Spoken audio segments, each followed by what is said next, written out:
আমি আপনার মাঝখানের যে বিষয়টি বলেছিলেন যে আমাদের তরুণ সমাজ, আমাদের যারা ভবিষ্যৎ প্রজন্ম, যারা অনৈতিক বিভিন্ন কর্মকাণ্ডের সাথে জড়িয়ে যাচ্ছে, সেই উদ্দেশ্য নিয়ে আমি একটি বিষয় আপনাদের সামনে উপস্থাপন করতে চাই। আমাদের মাননীয় প্রধানমন্ত্রীর যে নির্দেশনা ছিল এবং সেই নির্দেশনা অনুযায়ী আমাদের যে নির্বাচনী ইশতেহারে আমরা চতুর্থ শ্রেণী থেকে আগামী শিক্ষাবর্ষ থেকে আমরা খেলাধুলাকে বাধ্যতামূলক করতে যাচ্ছি ইনশাআল্লাহ।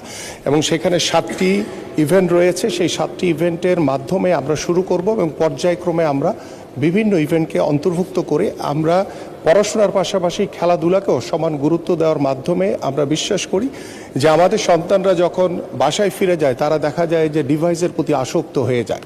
আমরা সেই খেলাধুলাকে বাধ্যতামূলক করার মাধ্যমে মাননীয় স্পিকার আমরা তাদেরকে খেলার মাঠে রাখতে চাই এবং খেলার মাঠে রাখার মাধ্যমে আমরা বিশ্বাস করি তারা বাংলা, ইংলিশ বা অন্যান্য সাবজেক্টে যেভাবে পাশ করবে ঠিক খেলায় সেই থিওরিক্যাল এবং পাশাপাশি আমাদের প্র্যাকটিক্যাল মাঠে থাকার মাধ্যমে তারা সেই পরীক্ষায় উত্তীর্ণ হবে। তাহলে আমরা একটি সুস্থ জাতি গড়ে তুলতে